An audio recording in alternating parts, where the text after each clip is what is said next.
House Republicans postponed an initial vote on their continuing resolution that would keep the government open until October 31st as they try to make changes to get more members of their own party on board.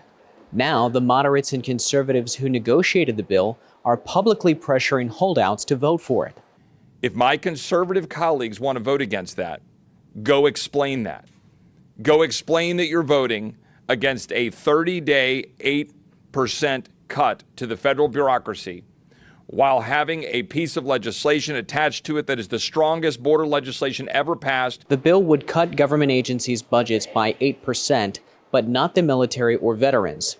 The bill would fully fund disaster relief. It also includes border measures that would end catch and release, restart the Remain in Mexico policy for asylum seekers, increase detention capacity, and resume border wall construction. This is the most conservative CR ever put forward. And for some of my colleagues to walk away from continuing to fund government, from securing the border, from cutting spending, and for protecting our vets is a mistake.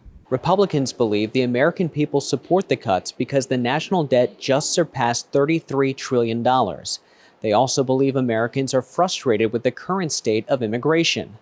But Republicans will have to pass this bill on their own because Democrats say they won't support it.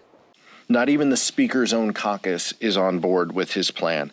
More reckless cuts and more MAGA Mad Libs and zero chance of becoming law. Senate Democrats also call it a non-starter. Well, I'm very concerned about it. We went through this with the debt ceiling, and there was an agreement between the Speaker, the Republican Speaker, President Biden. We moved forward based on that premise. And now, of course, they're reneging on that agreement.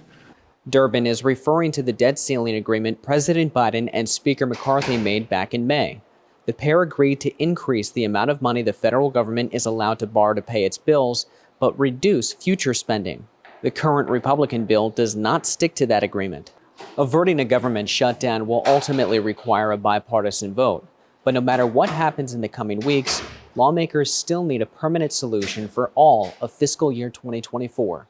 Straight from D.C., I'm Ray Bogan. Thanks for watching. We know that Americans' trust in media is near an all-time low. That is why Straight Arrow News is on a mission to bring you unbiased, fact-based reporting.